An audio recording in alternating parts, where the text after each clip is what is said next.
Welcome to Ryan's Running Reviews in partnership with Roadrunner Sports, and today we're taking a look at two of the most popular stability running shoes from ASICS. We have the GT-2013 and the GEL-KAYANO 31. Let's run with it. Before we get started, I do want to say that these shoes were provided to me by Roadrunner Sports. However, no one had a chance to preview this video, and this file synopsis is my own. I'd also like to say please leave a like on the video and consider subscribing. Here we go. Like I mentioned at the start of the video, these are the top two stability daily trainers from ASICS. Great for runners that want some additional support on the medial side to help with overpronation or when your foot rolls inwards.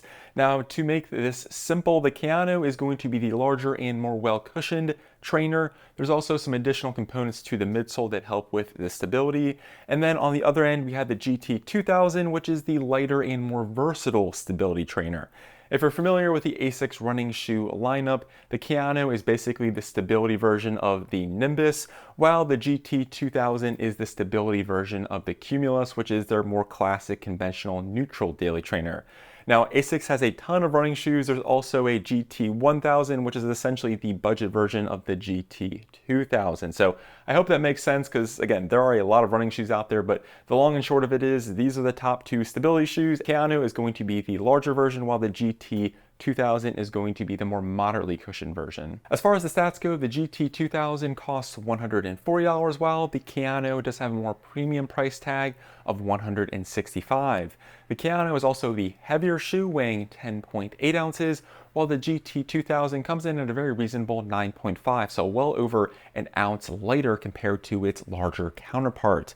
Now, as far as the weights go, kind of putting them into perspective, I think they're about average, and they kind of make sense for the amount of premium materials and rubber coverage you get on the outsole. So I wouldn't necessarily consider them the lightest or heaviest shoes, and I think they make sense with the amount of premium materials that they have. And then for stack height, the Kayano does have a bit more cushioning with 40 millimeters in the heel and 30 in the forefoot for a 10 millimeter drop, while the GT-2000 has 36.5 in the heel and 28.5 in the forefoot for a slightly lower 8 millimeter heel to toe drop. Moving on to the uppers, both shoes did fit true to size for me, although I do think there's just a little bit more room in the Kayano, especially through the toe box, which I personally appreciate.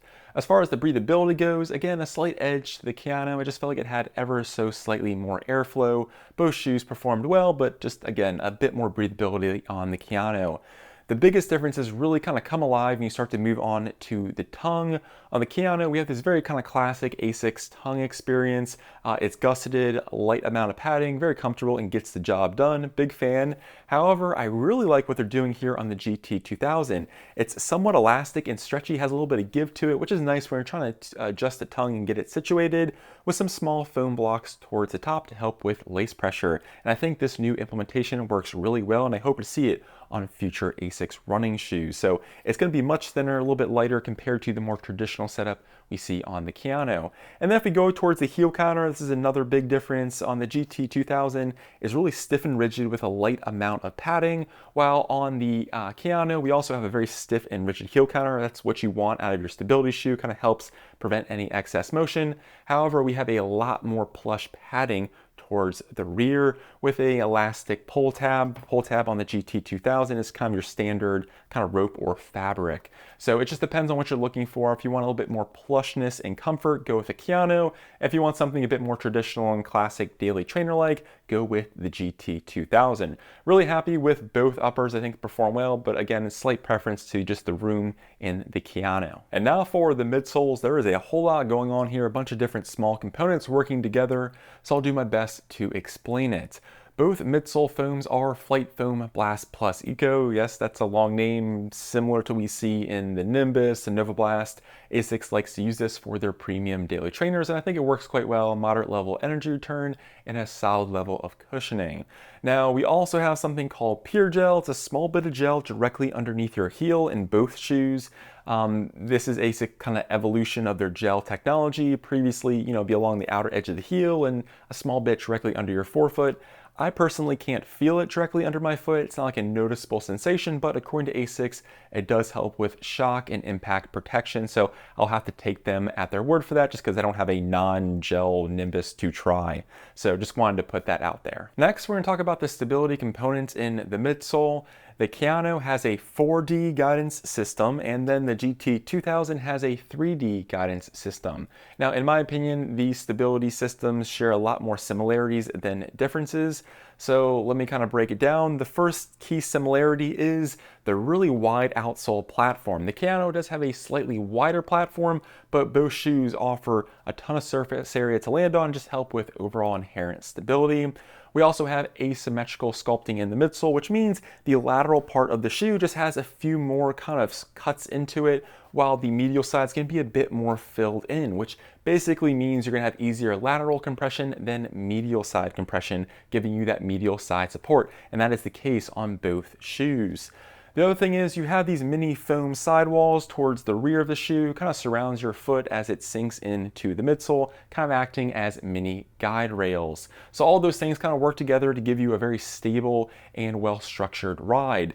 The biggest difference, however, is the fact that on the Kayano we have this kind of orange greenish puck of foam, which is a bit more bouncy. It offers even more medial side support and kind of makes the shoe feel even more stable compared to the smaller counterpart, which does not have that extra puck of foam directly underneath your arch.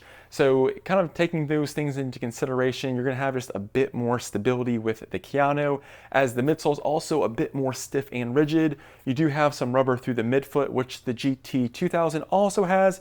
However, this shoe is just going to be a bit more flexible as the midsole is thinner. As far as my experience goes with these two shoes, I do have to say that the GT-2000 is the more versatile and better all-around stability daily trainer, mainly because it's well over an ounce lighter, has a little bit more flexibility to it, and I also consider this a light stability shoe. I'm not talking about the weight. It gives you a more gentle level of guidance compared to the Kayano and some other highly cushioned stability shoes.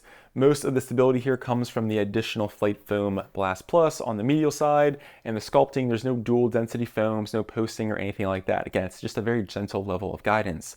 This does a better job at picking up the pace, and I think does a great job of kind of handling a wide variety of runs. It really is kind of your kind of jack of all trades stability workhorse trainer.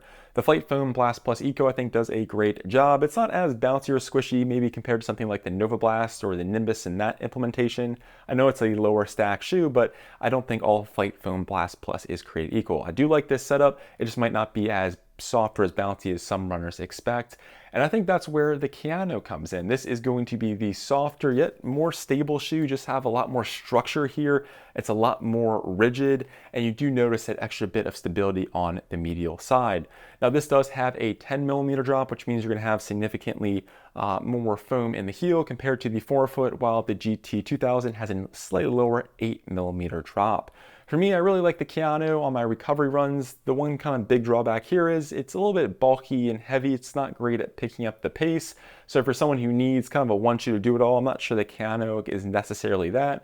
But for me, on days maybe I'm feeling a little bit more tired, I just want some extra support, I do quite like this. And for being a stability shoe, it's actually quite fun to run in. It doesn't feel like an overly clunky experience, even though you do have a rather large and strict midsole. You have a nice rocker geometry which moves you along. Same can be said for the GT-2000, but really at the end of the day, you have noticeably more cushion and kind of comfort with the Kayano compared to the GT-2000. So it really kind of comes down to what you're looking for. If you really need just one shoe to kind of tackle all your workouts, go with the GT-2000. And if you're someone who maybe needs more support or just wants more cushioning and comfort, definitely go with the Kayano. Moving on to the outsoles, I know we already touched on this before, but we do have that additional rubber through the midfoot, which helps prevent excess torsion, kind of acts as an additional stability mechanism. As far as the rubber goes, you do have AHR Plus in the heel on both shoes. However, the Kayano has hybrid ASICS grip, which is the more premium rubber compound. And for me on ASICS shoes, typically the outsoles do a good job of lasting quite a while. So I think the value and just overall durability will be there again on both options, with the Kayano just having that slightly more premium rubber. Well, that concludes the review. Let me know in the comments which ASICS stability shoe you would go with, or are you going in a completely different direction? I would love to hear from you. I'm Ryan from Ryan's Running Reviews, and catch you guys on the next one. Thanks.